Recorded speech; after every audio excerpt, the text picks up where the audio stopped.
अच्छा, अब तक हम क्लास में ये समझ चुके हैं कि हमें लोशो ग्रिड के अंदर डेट ऑफ बर्थ को किस तरह से फिल करना है। अब हमारा अगला स्टेप आ जाता है कि हमें अपनी डेट ऑफ बर्थ के अंदर से जो मूलांक निकालना है या वो जो भाग्यांक निकालना है, उसको कैसे निकालना है, उसकी कैलकुलेशन कैसे करनी है। लेकिन जितने भी इस क्लास में फर्स्ट टाइम अगर आए हैं या अटेंड कर रहे हैं, तो उनको मैं एक बार ये स्टेप रिपीट कर देता हूं कि डेट ऑफ बर्थ को लोशो ग्रिड के अंदर किस तरीके से फिल करना है। लेकिन ये मैं बहुत ज्यादा डिटेल में नहीं जाऊंगा, ठीक है। और अगर आप लोगों को फिर भी कुछ उसमें डाउट होगा, तो जो आप लोगों को जो लेक्चर दे रखे हैं, आप लोग उन लेक्चर के अंदर से पिछले वीडियो को देखकर इस चीज को पूरा थॉरोली समझ सकते हैं कि डेट ऑफ बर्थ को लोशो ग्रिड के अंदर कैसे फिल करना है, ठीक है। देखिए, हम इसमें एग्जांपल लेके चलते हैं। फॉर एग्जांपल ये एक डेट ऑफ बर्थ है कि 12th ऑफ अप्रैल 1992। अब इसको लोशो ग्रिड के अंदर कैसे फिल करना है, ये हमारा देखिए ये सैंपल लोशो ग्रिड है जिसमें 1 से लेके 9 तक सारे के सारे नंबर फिल किए गए हैं। अब आप इसमें ये देखेंगे कि हर एक नंबर की पोजीशन फिक्स है। अगर 1 यहां पर है तो आपने 1 हमेशा यही लिखना है। अगर 9 यहां है तो 9 यही लिखना है, 3 है तो 3 वही लिखना है। यानी कि कहने का मतलब केवल इतना ही है कि लोशो ग्रिड के अंदर जितने भी नंबर हम फिल करते हैं, सबकी पोजीशन फिक्स रहेगी। आपने किसी भी नंबर की पोजीशन को नहीं बदलना, ठीक है। तो अब हम इसमें लेके चलते हैं। जैसे ये हमारी डेट ऑफ बर्थ है 12th ऑफ अप्रैल 1992। अब इसमें सबसे पहला नंबर क्या आता है हमारा 1। तो 1 हमारा लोशो ग्रिड में यहां है। तो आप बस क्या करेंगे, इस 1 को यहां डाल दीजिए। तो हमने ये 1 को उठाया और यहां पे रख दिया। अगला नंबर क्या है 2। लोशो ग्रिड में 2 आपका यहां पर है, तो इस 2 को आप यहां पर रख दीजिए। यह आ गया। तीसरा नंबर आता है हमारा इसमें डेट ऑफ बर्थ के अंदर अप्रैल। तो हमने क्या करना है कि अप्रैल हमारा इस पोजीशन पे है, तो आप यहां से 4 को उठा के यहां रख दीजिए।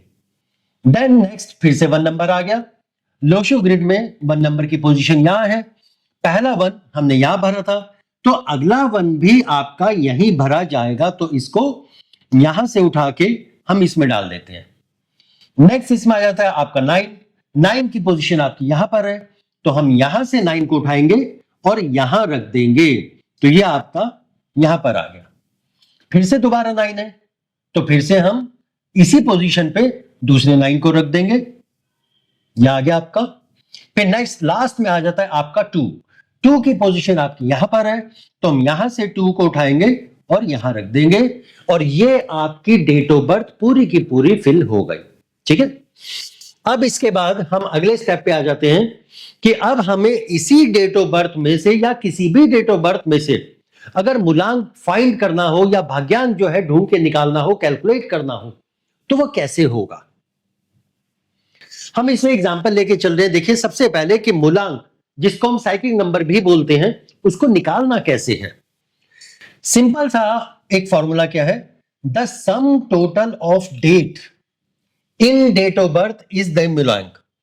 अब ये है क्या, देखिए सम टोटल से मतलब क्या है, डेट का। एग्जाम्पल के तौर पर हमारी जो डेट ऑफ बर्थ है वो है 19 ऑफ अगस्त 1976।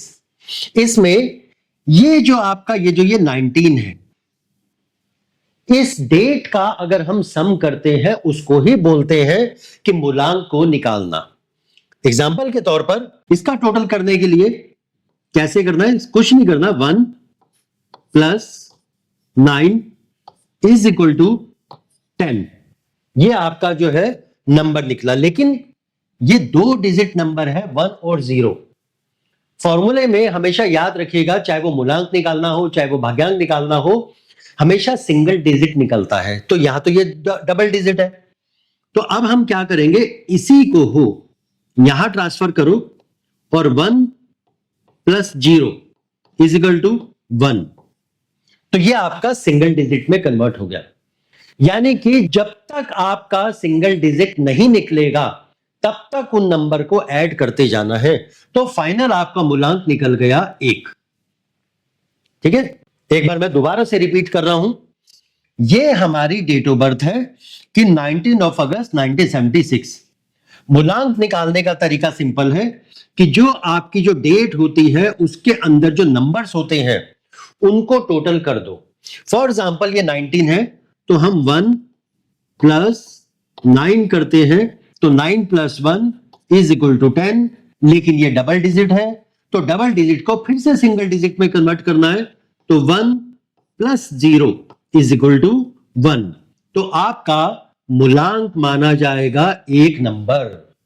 ठीक, ये एक्चुअली समझना इसलिए जरूरी है कि ये जो मूलांक होता है हमारा, इसी से ज्यादातर लोगों की मैक्सिमम चीजें जो है पता लग जाती हैं। लेकिन हम हमेशा जो है ये कभी भी फिक्स फॉर्मूला नहीं बनाएंगे कि अगर किसी का मूलांक ये है तो वो ऐसा ही होगा। सिर्फ उसके अंदर इस तरह की प्रॉपर्टीज आ सकती हैं, क्योंकि बाकी नंबर भी तो अपनी अपनी प्रॉपर्टीज देंगे। तो इसलिए यहां पर हम सिर्फ यही समझेंगे कि जो भी मूलांक का नंबर आ रहा है उस नंबर की प्रॉपर्टीज उसको अफेक्ट करेंगे। फिलहाल अभी आपने ये बहुत ज्यादा जो है अपने माइंड में चीजों को लेके नहीं चलना, सिंपल मेथड से हम लेके चलेंगे कि पहले सिर्फ मूलांक और भाग्यांक निकालना। ठीक है, अब इसके बाद हम समझते हैं कि भाग्यांक कैसे निकालना है। अच्छा, आप लोग याद रखिएगा कि मूलांक हमने इस डेट ऑफ बर्थ का 1 निकाला है। ठीक है, अब इसके बाद हम निकालते हैं इसका भाग्यांक। भाग्यांक जिसको हम बोलते हैं लकी नंबर, या फिर आप उसको लाइफ पाथ नंबर भी कह सकते हैं। तो अब हम यहां पर समझते हैं कि भाग्यांक को कैसे निकालना है। ठीक है, देखो भाग्यांक को निकालने का भी फॉर्मूला वो सिंपल और फिक्स्ड है।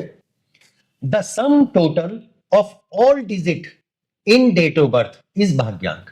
यानी एक डेट ऑफ बर्थ के अंदर आने वाले जितने भी नंबर्स होते हैं बस उन सबका टोटल कर दो। उन सारों का टोटल करने के बाद जो नंबर मिलता है, अगर वो सिंगल डिजिट है तो वो भाग्यांक माना जाएगा, लेकिन अगर वो डबल डिजिट है तो फिर से आपको उनको टोटल करना पड़ेगा, ठीक वैसे ही जैसे हमने मूलांक में किया था। तो चलो हम इसको एक बार देखते हैं। अब जैसे ये हमारी डेट ऑफ बर्थ है, ठीक है, 19 अगस्त 1976। अब इसमें हमें भाग्यांक अगर निकालना है तो हमें ये सारे के सारे नंबर्स का टोटल करना है। कैसे? 1 प्लस अगला नंबर क्या है 9 प्लस नेक्स्ट नंबर, अच्छा 0 को कंसीडर नहीं करना, 0 को टोटल नहीं करते, क्योंकि मैंने पहले भी बताया था पिछले वाले लेक्चर में कि जो हमारी जो डेट ऑफ बर्थ के अंदर जो नंबर होते हैं, नंबर केवल 1 से लेकर 9 तक ही होते हैं, और हर नंबर क्योंकि वो प्लैनेट से कनेक्ट होता है और प्लैनेट 9 ही होते हैं, इसलिए 0 को कंसीडर नहीं करना। ठीक है, तो 1 plus 9 plus 8 plus 1 plus 9 plus 7 और प्लस 6। अब इन सबको टोटल कर देते हैं। 9 plus 1 is equal to 10, 10 plus 8 is equal to 18, 18 plus 1 is equal to 19, 19 और 9 ये हो गया आपका 28, 28 और 7 35, 35 और 6 41। तो हमारा इसका टोटल आता है 41। अब आप देखिए ये फिर से डबल डिजिट आ गया, तो इसको फिर से जोड़ दीजिए। 4 प्लस 1 इज इक्वल टू 5। तो ये आपका भाग्यांक आ जाता है 5। तो यहां पर हम लिख देते हैं। तो इस डेट ऑफ बर्थ से जो मूलांक हमारा निकला था वो 1 और भाग्यांक हमारा कितना निकला 5। तो बस वो यहां लिख दीजिए कि मूलांक आपका 1 है और भाग्यांक आपका 5 है। ठीक, अब ये जो 1 और 5 है, बस इसको अब हम फाइनली अपनी डेट ऑफ बर्थ के अंदर डाल देंगे। ये आपका 1 नंबर यहां की पोजीशन में और 5 नंबर यहां की पोजीशन में। ठीक, लेकिन मैं फिर से ये रिपीट करूंगा कि ये जो मूलांक और भाग्यांक है ये डायरेक्ट नंबर नहीं है, इनडायरेक्ट नंबर है, इसलिए इनका इफेक्ट भी इनडायरेक्टली हमारे ऊपर पड़ेगा, लेकिन पड़ेगा जरूर। चाहे वो कम पड़े या ज्यादा पड़े, ये डिपेंड करेगा बाकी नंबर्स के ऊपर कि बाकी नंबर का इफेक्ट कैसा है कैसा नहीं। ठीक है।